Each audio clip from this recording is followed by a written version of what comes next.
చాలామంది పురుషులు మహిళలు నేను పొగ తాగను, గుట్కా పాన్ తిన్ను, నాకు నోటి క్యాన్సర్ ఎలా వస్తుంది అని అనుకుంటూ ఉంటారు. కానీ ఆంకాలజిస్ట్గా నేను చూసేది ఏంటంటే వీళ్ళలో కూడా ఓరల్ క్యాన్సర్స్ రావచ్చు.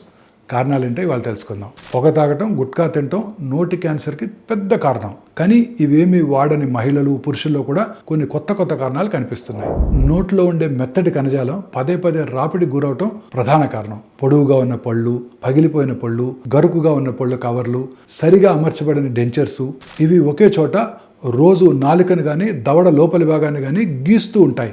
దాంతో ఆ ప్రాంతంలో ఎప్పుడు గాయంలానే ఉంటుంది. ఇలానే చాలా నెలలు కనుక ఉన్నట్టయితే ఆ మ్యూకోజా ప్రమాదకరంగా మారే అవకాశం ఉంటుంది. నోరు శుభ్రంగా ఉంచుకోపోవటం, శరీరానికి కావాల్సిన పోషకాలు తగ్గిపోవటం, ఇంట్లో ఎవరైనా పొగ తాగితే ఆ పొగని మనం పీల్చటం, ఎక్కువగా మద్యం తాగటం, పెదాలపై సూర్యరశ్మి ఎక్కువగా పడటం, ఇవన్నీ కూడా ఇతర కారణాలు. మీరందరూ గుర్తుంచుకోవాల్సిన విషయం ఏంటంటే 2 నుండి 3 వారాలైనా తగ్గని నోటి పుండ్లు, గట్టిపడటం, రక్తం రావటం, నోరు తెరవడంలో నొప్పి, ఇవి చాలా ప్రమాద సూచనలు.